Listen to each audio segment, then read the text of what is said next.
नगर railway फाटक के सामने प्रशासन का बुलडोजर चला। रेलवे की जमीन पर अवैध तरीके से बसे लोगों के घरों को ध्वस्त कर दिया गया। रेल प्रशासन की ओर से करीब 27 घरों को बुलडोज किया गया, जिसे लेकर स्थानीय लोगों में आक्रोश का माहौल है।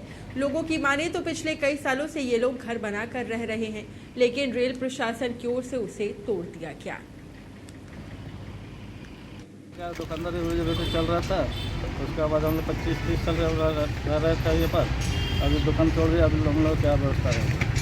अच्छा, कितना सालों से यहाँ रह रहे थे आप लोग? 30 साल। 30 साल। किसी का दुकान था आप लोगों का?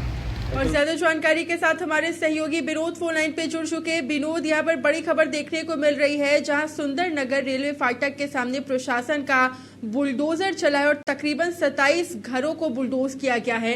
और भी क्या कुछ अपडेट्स मिल रहे हैं इस पूरे खबर पर, विनोद? जी, निश्चित तौर पर रेलवे प्रशासन के द्वारा सुबह से ही बुलडोजर चला है, जिसमें 27 घरों को तोड़ने का आदेश हुआ है। हालांकि जैसे ही रेलवे द्वारा बुलडोजर चलाया गया, जिसके आसपास में जितने भी अवैध रूप से रह रहे थे लोग, उनमें काफी दहशत है। उन लोगों का ये कहना है कि पिछले 25 से 26 सालों से हम लोग यहाँ रह रहे थे और प्रशासन ने हम लोग को, रेलवे प्रशासन ने हम लोग को नोटिस तो दिया, उसके बाद हम लोग को तोड़ा जा रहा है घर। हम लोग कहाँ रहेंगे, सालों से हम लोग यहाँ रह रहे थे। तो निश्चित तो है, लोगों में दहशत तो है, क्योंकि इतने दिनों तक लोग डरते हैं। क्योंकि रेलवे के अधिकारी से हमारी बात हुई तो उनका साफ तौर पर कहना था कि आज जिस जगह को खाली कराया जा रहा है वहाँ पर कुछ रेलवे के द्वारा कुछ काम होना है, जिसको लेकर के तोड़ा जा रहा है, क्योंकि काफी कंजेस्टेड है और कई लोग अवैध रूप से रेलवे के द्वारा घर जमीन पर बसे हुए थे। और यही पहला ऐसा मामला नहीं है, इससे पहले भी आदिपुर क्षेत्र हो या जमशेदपुर के कई इलाकों में रेलवे के द्वारा बुलडोजर चला है, कई घरों को तोड़ा गया है और रेलवे के द्वारा भी विस्तारीकरण किया जा रहा है बहुत जगहों पर।